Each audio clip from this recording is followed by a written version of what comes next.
You are watching Kings. Every Saturday, we tell the story of how big brands conquered the world. Today, we're looking at how Starbucks changed coffee. Welcome to Alux.com, the place where future billionaires come to get inspired. Hello, Aluxers, and welcome back. It's great to have you here with us today as we break down how Starbucks revolutionized coffee. In this video, we'll be looking at how the company came to be, the strategy they used, the struggles they had to overcome, and if you watch until the end, you'll learn what the future holds for this inspiring company. Starbucks, the big picture. Today we're looking at the global coffee empire that is Starbucks. Starbucks is an American corporation that serves 100 million coffee lovers weekly, with approximately 29,000 locations and over 238,000 employees worldwide.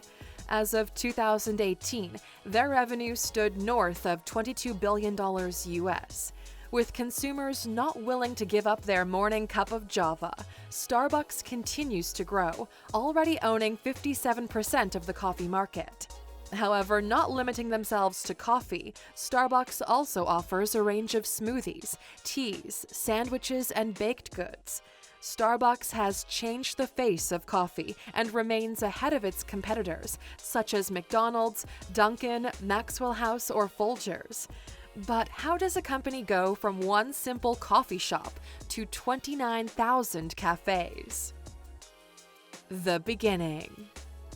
In the beginning, Starbucks didn't sell one drop of brewed coffee. Starbucks mainly sold coffee beans and the roasting equipment when they first began back in Seattle in 1971. Starbucks was the brainchild of three college friends, Jerry Baldwin, Gordon Bowker, and Zev Siegel, who got their inspiration from Alfred Peet, the owner of Peet's Coffee.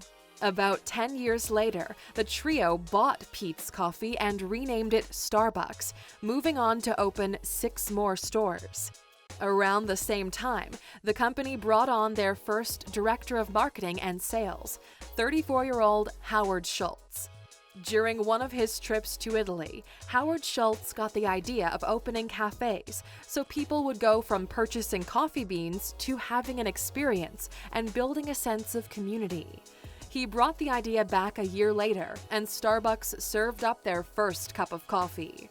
After this, it wasn't long before Howard Schultz bought Starbucks from the owners and decided to aggressively expand the company. By the 1990s, Starbucks had opened 140 locations across the Northwest and Midwestern United States. The defining moment. The defining moment for Starbucks came with the success of serving their first latte in the 1980s.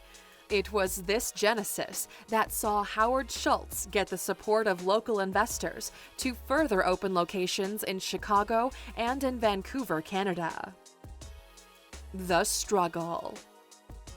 Before Howard Schultz came into the picture, Jerry Baldwin, Gordon Bowker, and Zev Siegel had to deal with the fact that brewing coffee wasn't done outside of homes. People bought the beans whole or had them ground at the store, so at that time they had to appeal to consumers of canned or instant coffee. Also, during that time in the 1980s, the sales of coffee was declining. However, with the introduction of specialty coffee like espresso, it drove sales back upward. Within 6 years, specialty coffee went from 3% to owning 10% of the market. However, with the rapid expansion introduced by Howard Schultz, Starbucks encountered a problem. Oversaturation had spread sales thin, causing individual stores to decline even though their overall sales showed growth. Adding to that, consumer trends began changing. With health becoming a focus even among coffee drinkers, they steered away from some of Starbucks' signature drinks that were high in sugar. To retain these customers, Starbucks adjusted their offerings to include fruit-based drinks. Strategy. Being the main coffee house in the 1970s, Starbucks first distinguished themselves by having their coffee roasted in-house, providing a customer experience all while introducing them to their specialty coffee. After introducing specialty coffees to America, Howard Schultz's goal was to expand. He wanted everyone to have access to their coffee. When he realized that their business could scale rapidly, Howard Schultz seized the opportunity to accelerate their growth, opening locations in Japan and Singapore by 1996. By 2001, they had already opened over 3,500 locations. Within 7 years, Starbucks had 15,000 locations by opening an impressive 1,500 stores per year, introducing Starbucks to the Philippines, Mexico, Switzerland, and the UK. By this time, other coffee houses began to emerge, and Howard Schultz did what the owner of an empire would do. He began purchasing the competing coffee houses and cafes, either converting them into new Starbucks locations or shutting them down completely. To date, their fastest growing region has been China, with locations opening every 15 hours. The value. Unknown to most, coffee is the second most sought-after commodity in the world, after crude oil. Within the last 40 years, coffee consumption has increased by 100%, and it's expected that this year over 9 million tons will be consumed. With this growth, it's clear why Starbucks competitors Dunkin' and McDonald's shifted their focus to coffee. Howard Schultz decided that in order to differentiate Starbucks from the rest, he would focus on the quality of their products and customer experience. Firstly, over the last 12 years, Starbucks stopped using milk from cows raised on hormones, as the long-term effects on human consumption are still unknown. And all of their foods are made without artificial ingredients, which attracted the more health-conscious consumer. Secondly, visiting Starbucks became an experience. The barista that remembers your name, the aroma of freshly ground coffee. It became an environment in which you didn't have to rush through. Many people use Starbucks today for the casual meetup or even to do business over a cappuccino. Speaking of rushing through, Starbucks is able to serve 220 customers an hour, so even if you're in a rush on the busiest day, your wait time is about 3 to 5 minutes. So the value of Starbucks is more than just dollars and cents. Their value comes from the atmosphere and the community they've created. Otherwise, people would simply get their coffee at the supermarket. It's even been said that people will complain over the rise in gas prices instead of their cup of Starbucks coffee. Controversy. We're often told you shouldn't believe everything you hear in the news or read on the internet. Fake news is everywhere, and Starbucks, unfortunately, was dragged into some of it, causing them to close down a store in Lebanon.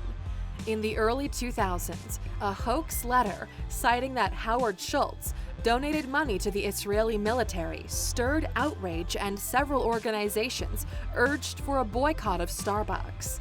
Even though Mr. Schultz responded that neither himself nor Starbucks would ever fund the Israeli army, that did not hinder demonstrators from protesting, forcing them to close their store in Beirut.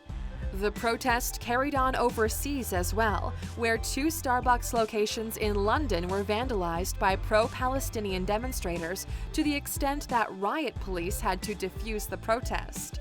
And most recently, around the middle of 2018, Starbucks had to address its operations in Philadelphia after 2 African-American men were arrested for allegedly trespassing.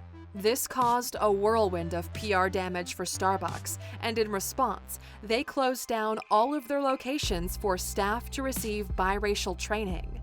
And Luxers, did you know Starbucks is the 3rd largest fast food restaurant chain by locations in the world?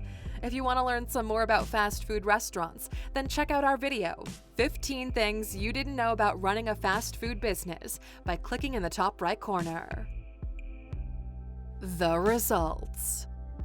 Despite being pioneers in the industry and their behemoth growth, Having too many stores started to spread their sales too thin, and to compensate, Starbucks increased prices, which in some instances drove customers away. The experience was gone. Starbucks started selling all kinds of products, and the brand nearly failed because of it. That's when Howard Schultz saved Starbucks. He decided to halt growth and focus on customer experience, closing over 900 locations and retraining staff on how to make their signature espresso. They got back to basics, making great coffee. He brought back in-house grinding and removed automatic espresso machines so customers could enjoy seeing the baristas craft a fine cup of coffee. Though they still opened new stores over the past 7 years, they put measures in place to keep sales from being spread too thin by offering new products. And they'll even be starting a delivery service to a quarter of their stores in 2019. Starbucks' biggest evolution to date has been the opening of its hallmark Starbucks Reserved roasteries in Seattle, New York, Shanghai, and Milan. At these immersive spaces, baristas and mixologists experiment and create new beverages, which have proven successful. At their Shanghai roastery, revenue has been approximately $64,000 a day, which is double what a normal store makes in a week. What's more, Starbucks is currently planning to open 2 more roasteries in Tokyo and Chicago. We can see that even in a niche market such as coffee, a brand can create multiple experiences to retain and attract new customers. The future. Starbucks' product innovation has always given them their competitive advantage. With seasonal favorites such as pumpkin spice that was relaunched 3 years ago, saw Starbucks' market share increase by almost 7%. This is supported by the introduction of their non-dairy alternatives, soy milk, coconut milk, and almond milk, positioning themselves to take advantage of the growing non-dairy market. Starbucks has also been focusing on its food offerings, as it's responsible for 20% of its revenue. Starbucks started a brunch menu at 70 locations in the US, and their partnership with the Italian bakery Princi now has Americans enjoying fine Italian pastries with their coffee. Starbucks may be a licensee of Princi, but Howard Schultz has been making sure they own their competition literally. At present, Starbucks has 7 subsidiaries from tea and pastry to a water company. However, one acquisition that improved on their coffee was the purchase of the company that makes the Clover, a top-of-the-line single brewing system, back in 2008. We also cannot rule out Starbucks' use of technology, and no, we're not merely talking about the free Wi-Fi. Customers can also order without getting in line using a mobile app on their smartphones. Starbucks might be increasing its focus on the use of technology, but it maintains their in-store experience. Closing. Even after the departure of Howard Schultz as the CEO and chairman, Starbucks continues to build a household name and a community around a simple pleasure, drinking coffee. Mr. Schultz explained the success in simple terms.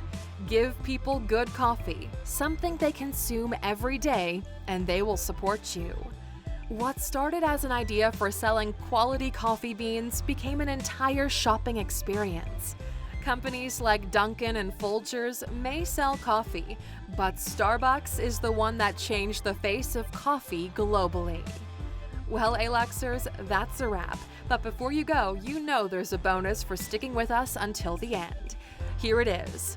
Howard Schultz once owned his own coffee shop called Il Giornale. What do you think, Aluxers? If he didn't purchase Starbucks from the founders, do you think he would have been successful? Let us know down in the comments. Thank you for spending some time with us, Aluxers. Make sure to like and subscribe so you never miss another video. We also handpicked these videos, which we recommend you watch next. You can talk to us on all social medias or ask a question on our website, Alux.com. Thank you for being an Aluxer, and we'll see you back tomorrow.